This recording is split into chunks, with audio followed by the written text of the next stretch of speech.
श्री स्वामी समर्थ. तुमचे सर्वांचे माझ्या यूट्यूब चॅनलमध्ये मनपूर्वक स्वागत व तुमच्या सर्वांच्या इच्छा मनोकामना पूर्ण होत हीच स्वामी महाराजांच्या चरणी प्रार्थना करते आणि आजच्या व्हिडिओला सुरुवात करते. तर आजच्या व्हिडिओमध्ये आपण पाहणार आहोत, पौर्णिमेच्या दिवशी तुम्ही हे उपाय नक्कीच करा. तुमच्या घरामध्ये लक्ष्मी नक्कीच नांदेल. पौर्णिमेच्या दिवशी सकाळी सकाळी पिंपळाच्या झाडावर लक्ष्मी वास करते. पौर्णिमेच्या दिवशी घराच्या मुख्य प्रवेशद्वारावर पौर्णिमेला हनुमानाच्या मंदिरात चमेलीच्या तेलाचा दिवा लावावा. शास्त्रानुसार प्रत्येक पौर्णिमाच्या दिवशी सकाळी सकाळी पिंपळाच्या झाडावर लक्ष्मीचे आगमन होते. म्हणून जर तुम्ही धन प्राप्त करण्याची इच्छा बाळगत असाल तर सकाळी या दिवशी नित्यकामातून वेळ काढून पिंपळाच्या झाडाखाली लक्ष्मीची पूजा करा आणि लक्ष्मीला घरी निवास करण्यासाठी नक्कीच आमंत्रित करा. यामुळे लक्ष्मीची कृपा तुमच्यावर नेहमी बनून राहील. तर जाणून घेऊयात पौर्णिमेच्या दिवशी आपण करावयाचे उपाय. पण तुम्ही जर माझ्या चॅनलला नवीन असताल तर चॅनलला सबस्क्राईब करा, तसेच व्हिडिओला लाईक करा, शेअर करा आणि कमेंट बॉक्समध्ये श्री स्वामी समर्थ लिहायला विसरू नका. चला तर मग व्हिडिओला सुरुवात करूयात. पौर्णिमेच्या रात्री घरात महालक्ष्मीसोबत विष्णूची देखील पूजा करावी. पूजा एखाद्या ब्राह्मणाकडून करवली तर जास्त योग्य फळ मिळतात. पौर्णिमा ही धनाची देवता माता लक्ष्मीची अतिप्रिय तिथी आहे. पौर्णिमेला माता लक्ष्मीशी संबंधित उपाय व तोडगे केल्याने घरात पैसा, धन, वैभव, ऐश्वर्य, संपत्ती येते. पौर्णिमेच्या दिवशी आपल्या देवघरातील माता लक्ष्मी, श्रीयंत्र, व्यापार वृद्धी यंत्र, कुबेर यंत्र, एकाक्षी नारळ, दक्षिणावृत्ती शंख याची विधिवत पूजा करावी. धनप्राप्तीचा हा सर्वोत्तम सोपा मार्ग आहे. पौर्णिमेच्या दिवशी तुम्ही सकाळी पिंपळाच्या झाडावर माता लक्ष्मीचे आगमन होते. यावेळी तुम्ही पिंपळाला पाणी घालावे. सोबतच थोडीशी साखर देखील अर्पण करावी.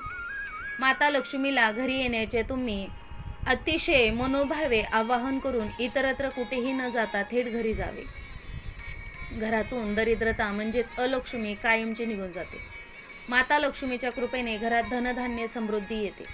वैवाहिक जीवन मधुर बनण्यासाठी चंद्रोदय होताच पती पत्नीने मिळून चंद्रदेवाला दुधाने अर्धे अर्पण करावे. जोडीने अर्धे अर्पण करणे शक्य नसेल तर दोघांपैकी एक जण हे अर्धे देऊ शकतात. चंद्राचा उजेड गर्भवती स्त्रियाच्या नाभीवर पडल्यास गर्भ निरोगी बनतो. त्यानंतरचा उपाय आहे, पौर्णिमेच्या दिवशी तुम्ही विशेष करून रात्रीच्या वेळी माता लक्ष्मीची पूजा करावी. पूजा करताना ओम श्रीम श्रीये नमः मंत्राचा 108 वेळा जप करावा. देवी लक्ष्मीला प्रार्थना करावी आणि मागणे मागावे की माझी इच्छा पूर्ण होते.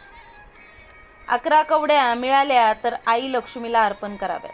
त्यांना हळदीने तिलक करावा. पूजेनंतर लाल कपड्यात गुंडाळून तिजोरीत ठेवाव्या. तिजोरी नेहमी पैशाने भरलेली राहील. प्रत्येक पौर्णिमेच्या दिवशी सकाळी मुख्य दारावर आंब्याच्या पानांनी तयार तोरण लावल्याने घरातील वातावरणात शुभता येते. नंतरचा उपाय आहे, तुम्ही प्रत्येक पौर्णिमेच्या दिवशी सकाळी हळदीत थोडे पाणी घालून घरातील मुख्य दारावर ओम आणि स्वास्तिक काढायला पाहिजे.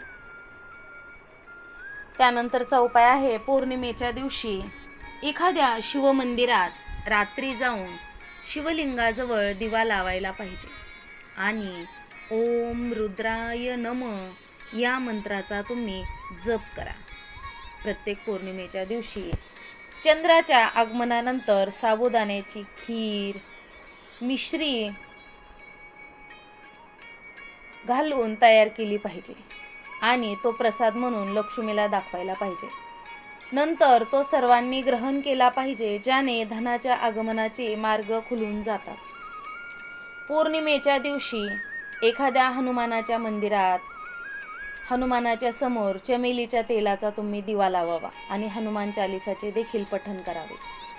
जर तुम्हाला तुमचे दाम्पत्य जीवन जन्मभर प्रेमपूर्वक ठेवायचे असेल तर कधीही पौर्णिमा आणि अमावस्येच्या दिवशी शारीरिक संबंध नाही ठेवायला पाहिजे. अशा प्रकारे आजच्या व्हिडिओमध्ये आपण पौर्णिमेला लक्ष्मी प्राप्तीसाठी सहज आणि साधे उपाय कशा प्रकारे करू शकतो तेच आजच्या व्हिडिओमध्ये जाणून घेतलेले आहे. तर तुम्हाला माझा हा व्हिडिओ कसा वाटला हे मला तुम्ही कमेंट करून नक्कीच कळवा. चॅनलला नवीन असाल चॅनलला सबस्क्राईब करा. तसेच कमेंटमध्ये श्री स्वामी समर्थ लिहायला विसरू नका. झालेली सेवा स्वामी महाराजांच्या चरणी अर्पण करते आणि माझा हा व्हिडिओ इथंच थांबवते. श्री स्वामी समर्थ. जय जय स्वामी समर्थ. धन्यवाद.